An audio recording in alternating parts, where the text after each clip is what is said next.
Hello दोस्तों, नमस्कार। स्वागत है आपका आपके यूट्यूब चैनल एग्ज़ाम 91 पे। तो दोस्तों देखो, जैसा कि अभी हम लोगों ने पैटर्न कुछ बदला था अपना। इस पैटर्न में आपको जो है अब 10 एरर्स देखने को पर डे मिल रहे हैं और फिल इन दी ब्लैंक्स मिल रही हैं और सिनोनियम एंटोनियम मिल रहे हैं। बस इतनी ही चीज़ें मिल रही हैं। ये इसलिए पैटर्न बदला था क्योंकि एरर्स में गलतियाँ हो रही थी लोगों की, और बच्चे जो कमेंट करते थे या बच्चे जो मैसेज भी करते थे, उनका एक ही कहना होता था कि सर जी हमसे जो है एरर्स नहीं सही हो रहा है, हमारे इंग्लिश में जो है 12 13 14 नंबर 15 नंबर बनना है, क्या करना चाहिए। तो उसी चीज़ को, एरर्स को देखते हुए 2 से 3 एरर्स आ रही हैं, हर बार आपको 3 से 4 एरर्स देखने को मिल जाती हैं। तो उन्हीं चीज़ को देखते हुए एरर्स का एक पैटर्न चालू किया गया जिसमें आपको 10 एरर पर डे देखने को मिल रही हैं, जिससे आपको वहाँ से कुछ नियम क्लियर हो जाएँ, क्योंकि जब हम लोग प्रैक्टिस करते हैं तो नियम दिमाग में जल्दी घुसता है। तो इसीलिए ये चीज़ चालू की गई। चलिए देखते हैं यहाँ पे पहला एरर क्या है। लिखा हुआ है, Akbar was one of the finest king that India ever had. देखो, पहली बात तो ये क्वेश्चन है, तो इसलिए इसको यहाँ पे इग्नोर मारते हैं, वरना अकबर इतना भी महान नहीं था कि उसकी गाथाएं गाई जाए। जिस तरीके से क्वेश्चन बना है, इतना लंपट राजा बेवकूफ़, तो उसको नहीं कहा जा सकता, महान तो नहीं था।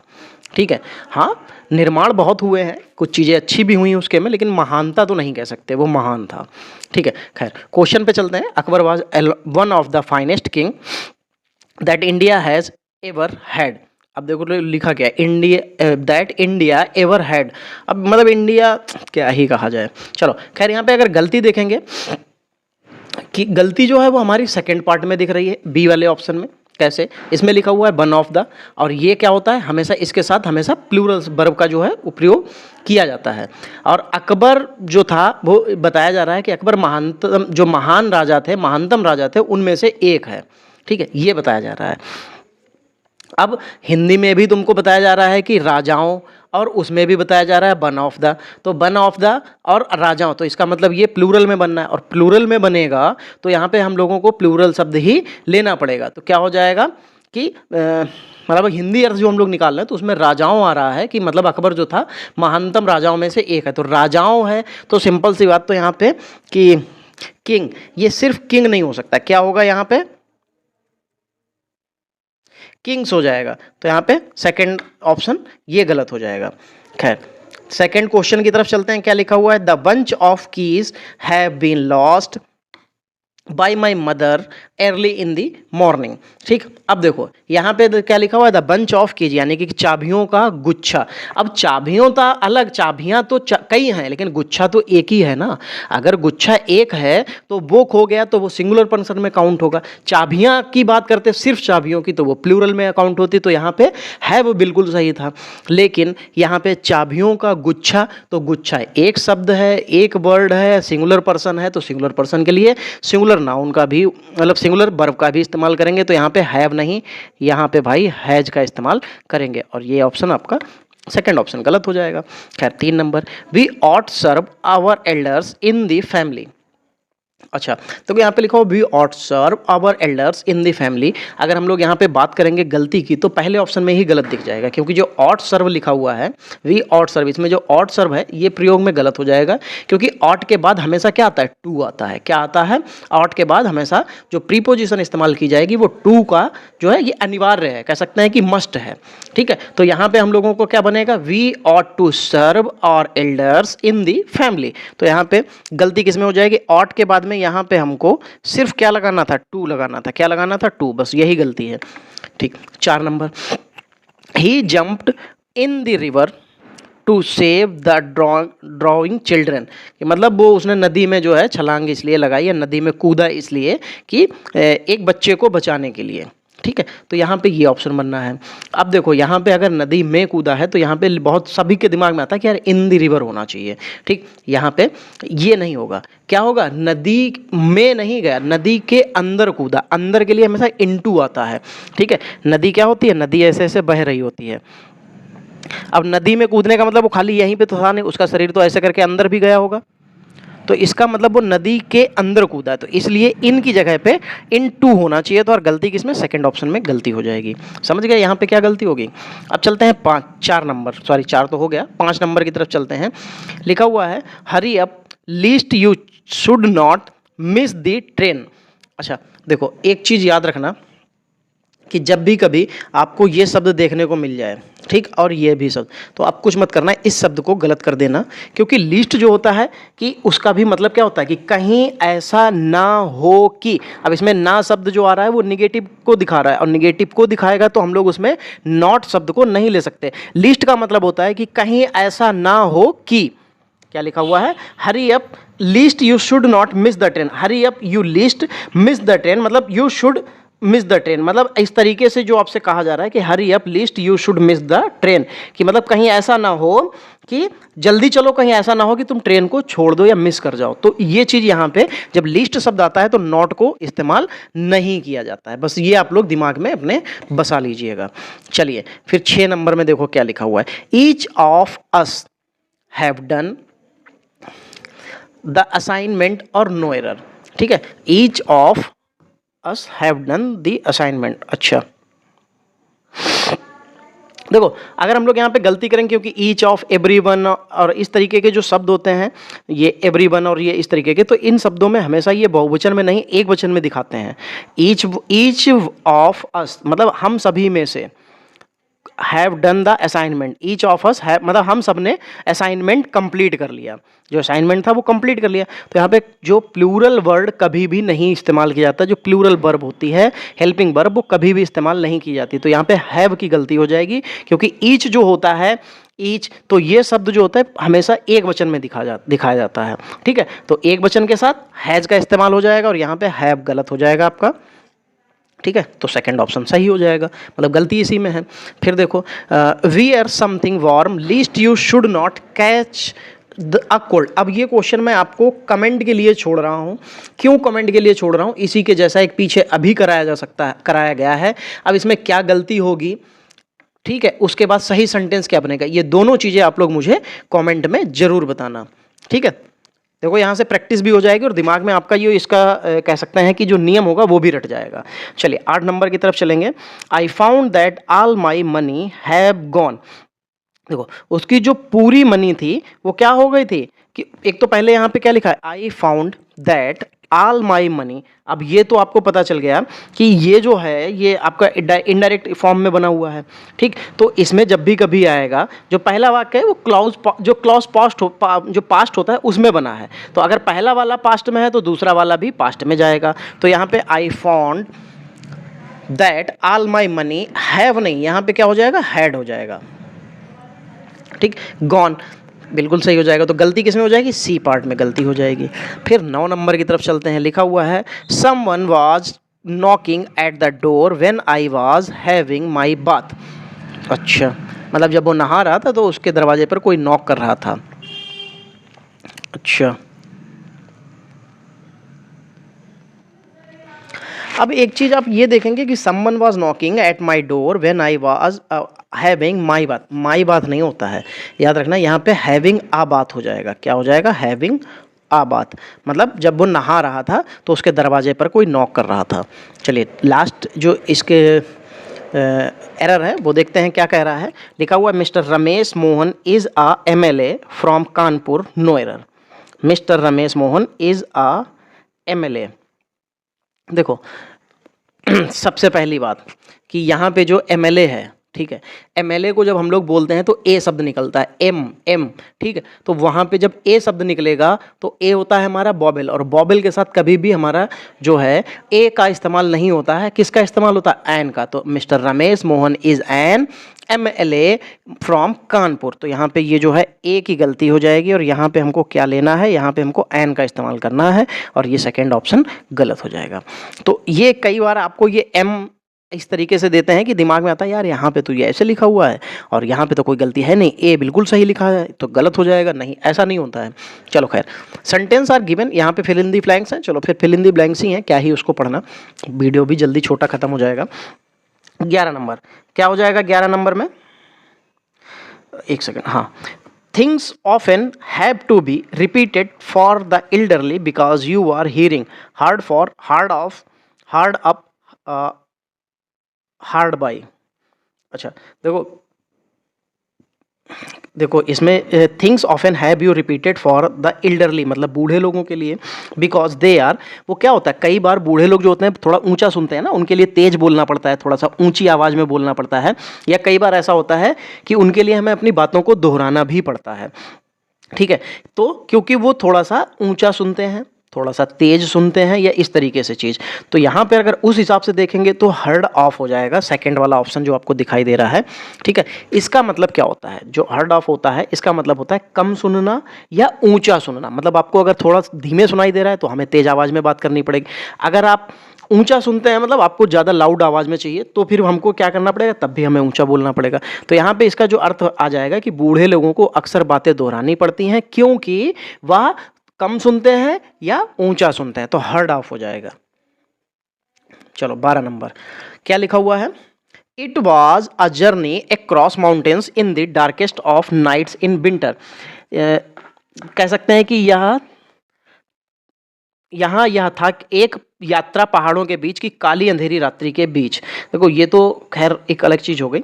It was a journey across mountains in the dark of night in winter. सर्दियों के मौसम में जो गाढ़ी काली रातें होती हैं उसमें जो माउंटेन्स यानी कि पहाड़ों की जर्नी होती है, it was a perilous controversial brilliant या कंफर्टेबल। तो वो कैसी होती हैं, तो ये पेरिलियोस होती हैं। पेरिलियोस का मतलब होता है कि का ही प्रयोग करना। इट वॉज अ पेरिलियोस जर्नी, यानी कि जो सर्दियों में जो पेरिलियोस होगा इसका ही उपयोग यहाँ पे किया जाएगा, क्योंकि देखो खतरनाक, क्योंकि सर्दियों में अगर पहाड़ों के बीच में जाओगे तो क्या होगा भाई, बर्फ गिर सकती है, कोई पत्थर गिर सकता है, आपके जो बर्फ होगा उसका मतलब एकदम से बर्फ आ जाए तो भी आपके लिए खतरनाक है, पत्थर आ जाए। तो इसलिए जो मतलब जो उसकी पहाड़ों की जो जर्नी होती है जो अंधेरी रातों में, वो हमेशा खतरनाक होती है। तो इसका मतलब यहाँ पे क्या हो जाएगा, पेरिकुलस का मतलब खतरनाक होता है, ठीक है। कंट्रोवर्शियल का मतलब विवादास्पद होता है, ब्रिलियंट का मतलब शानदार होता है, कंफर्टेबल का मतलब आरामदायक। तो आरामदायक तो नहीं होती, पहाड़ों की यात्रा कभी भी आरामदायक नहीं होती है। चलिए फिर लिखा हुआ है the first world war took place 1914 and 1918। हाँ तो ठीक है, फर्स्ट वॉर जो है इनके बीच में हुआ था। बीच के लिए क्या हो जाता है, बिटवीन शब्द इस्तेमाल हो जाता है, तो यहाँ पे आपका जो है बिटवीन हो जाएगा, क्योंकि प्रथम विश्व युद्ध जो घटित हुआ था वो 1914 और 1918 के बीच में हुआ था, तो यही तो लिखेंगे, तो बिटवीन शब्द यहाँ पे बिल्कुल सही हो जाएगा। अगला 14 नंबर देखेंगे क्या लिखा हुआ है, silk worms like on the leaves of the mulberry tree. Silk worm like on the leaves of the mulberry tree. अच्छा ठीक, जो सिल्क वॉर्म होते हैं वो उनको कहते हैं रेशम के कीड़े। रेशम के कीड़े क्या खाना पसंद करते हैं, रेशम के कीड़े पसंद करते हैं किस चीज़ के पत्ते, तो शहतूत के। और शहतूत का मतलब खाना पसंद करते हैं ना, मतलब यहाँ पे मलबरी लिखा हुआ है, मलबरी ट्रीज, तो वो शहतूत की पत्ते जो होते हैं उनको खाना पसंद करते हैं। तो खाने के लिए यहाँ पे किस शब्द का, तो फीडिंग इस्तेमाल हो जाएगा। फीड मतलब ठीक है, फीड का भी मतलब खाना होता है, लेकिन silk worm like feeding on leaves of the mulberry tree, यहाँ पे ये बिल्कुल सही हो जाएगा, ठीक है। क्योंकि यहाँ पे इन्फिनेटिव बनना है, क्या बनना है, infinitive two plus first form का प्रयोग नहीं हो सकता। सॉरी मैं बता रहा था बनना नहीं, यहाँ पे इसका प्रयोग नहीं हो सकता, क्योंकि लाइक शब्द के बाद कभी भी इन्फिनेटिव का प्रयोग ही नहीं करते हैं। जो हमारे पास जो लाइक शब्द लिखा हुआ है यहाँ पे, इसके बाद कभी भी इन्फिनेटिव का उपयोग नहीं कर सकते। हाँ अगर ये ना होता तो एक बार को हो सकता था कि हम लोग इन्फिनेटिव बनाते और प्लस हम लोग फर्स्ट फॉर्म लगा देते और सही हो जाता, तो सही था, फिर कोई दिक्कत नहीं थी, ठीक। अगर लाइक शब्द आपको दिया तो उसके बाद हमेशा जीरंड का इस्तेमाल करेंगे। जीरंड में हमेशा वर्ब में आईएनजी फॉर्म का इस्तेमाल किया जाता है। चलिए 15 number, he generally looked on the poor. क्या हो जाएगा, he generally looked on the poor, वो क्या हो जाएगा, वह अक्सर गरीबों को गिरी हुई दृष्टि से देखता है। अब गिरी हुई दृष्टि से देखना, तो इसका मतलब क्या हो जाएगा, डाउन आफ्टर फॉर अपॉन।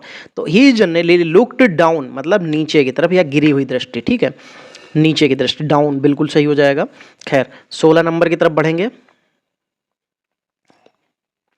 क्या दिया हुआ है, Puru the fearless king of India was convicted and bought Alexander. Puru the fearless king of India was convicted the brought Alexander. हाँ तो यहाँ पे आफ्टर बिफोर फॉर डाउन दे रखा है, तो यहाँ पे बिफोर का इस्तेमाल हो जाएगा, क्योंकि पुरु भारत का निडर राजा, ठीक, था जो कि लाया गया था किसके द्वारा, सिकंदर के द्वारा। यहाँ पर सिकंदर से पहले या सिकंदर के द्वारा लाया गया था, इस तरीके से कह सकते हैं, ठीक है।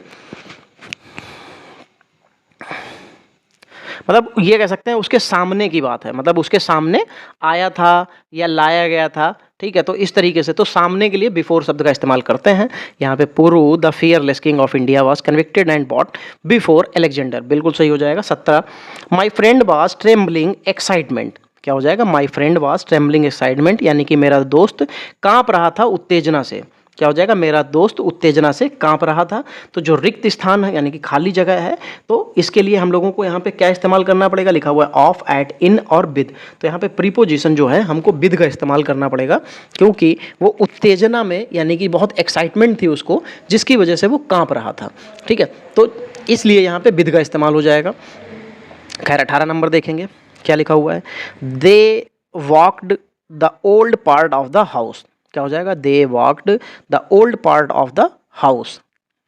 अच्छा अच्छा, हाउस होगा ओल्ड, दे वॉक्ड मतलब घर के, तो फिर चारों तरफ ही तो ऐसे घूमेंगे, तो ठीक है। यहाँ पे अराउंड, एट, एमंग दे रखा है, तो अराउंड ही फिर बिल्कुल सही हो जाएगा, ठीक है, क्योंकि जो खाली जगह है उसमें फिर चारों ओर ही बन रहा है, चारों ओर बिल्कुल सही हो जाएगा।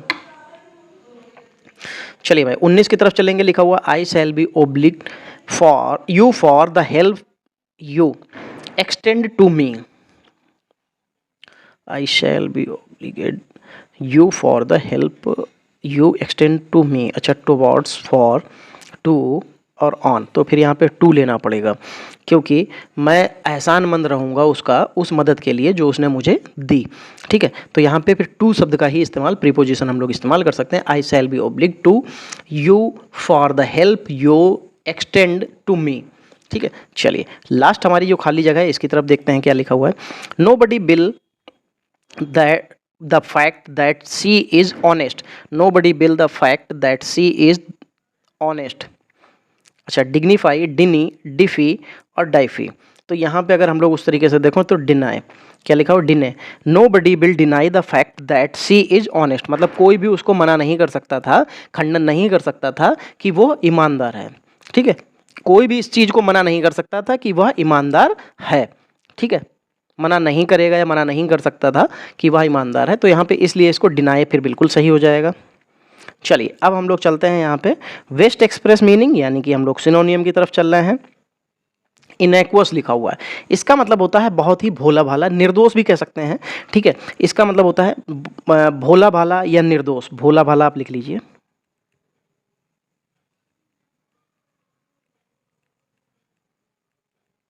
ठीक है। इनाकुअस का मतलब भोला भाला निर्दोष होता है, अगर उस तरीके से देखेंगे। ह्यूमरस, तो ह्यूमरस का मतलब क्या होता है, जो हास्यप्रद होता है, मतलब जिसके पास अच्छा ह्यूमरस है वो हंसा भी सकता है बहुत अच्छे से, इसीलिए कपिल शर्मा को बहुत ह्यूमरस पर्सन कहा जाता है, कि मतलब वो बहुत हास्यास्पद है, अच्छी अच्छी चीज़ों में आप कुछ भी कहिए उसका जवाब तुरंत आ जाता है। सिंपैथिक जो लिखा हुआ है, ठीक, सिंपैथिक का मतलब होता है सहानुभूति। हार्मलेस, मतलब जब हार्मलेस है, कोई नुकसान नहीं कर रहा है, हानि रहित है, तो इसका मतलब वो भी भोला भाला निर्देश बिल्कुल ले सकते हैं इसको। फ्रेंडली, फ्रेंडली दोस्ताना पूर्ण होता है, लेकिन उसको भोले भाले में नहीं ले सकते, दोस्ताना जो है वो बिल्कुल भोले भाले में नहीं आ सकता है। 22 नंबर रेडिकुलस लिखा हुआ है, रेडिकुलस का मतलब होता है जो हास्यास्पद हो, विनोदपूर्ण हो, या कह सकते हैं मजाकिया, तो यहाँ पे हम लोग मजाकिया ले सकते हैं, ठीक है। फिर इनएग्मेटिक लिखा हुआ है, इनएग्मेटिक का तो मतलब जो रहस्यमयी होना होता है, मतलब अपनी चीज़ें छुपा के रखना। डिस्पोजल, डिस्पोजल का मतलब छुटकारा पाने योग्य, जैसे डिस्पोजल ग्लासेस आते हैं कि आप पानी पीजिए और फेंक दीजिए। फिर मॉकिंग लिखा हुआ है, मॉकिंग का मतलब होता है हंसी उड़ाना। अब जो रेडिकुलस लिखा हुआ है, अब्सर्ड, अब्सर्ड का भी मतलब होता है अर्थहीन बकवास करना, और अर्थहीन बकवास ही मजाकिया होती है, ठीक, जिसका कोई अर्थ ना हो। अर्थ आ जाएगा तो फिर वहाँ पे आपको हंस तो सकते हैं, लेकिन वो उतनी अच्छी से मजाकिया चीज़ नहीं होगी। चलिए 23 नंबर क्या लिखा है, वो ट्रैंकुल, ट्रैंकुल का मतलब होता है शांत, ठीक है। फिर शांत, अब नॉइजी, नॉइजी तो मतलब शोरगुल वाली चीज़ें, शोर शराबे वाली। साउंड, आवाज़, ध्वनि। काम, काम का भी मतलब शांत होता है। सीरियस, सीरियस का मतलब जो होता है गंभीर होता है, तो ये तो हो नहीं सकता। अब आते हैं हम लोग अपोजिट मीनिंग पे, अमेच्योर, अमेच्योर का मतलब होता है जो नौसिखिया होता है या जो शौकिया, क्योंकि शौकिया लोग जो होते हैं वो शौक के लिए चीज़ें करते हैं।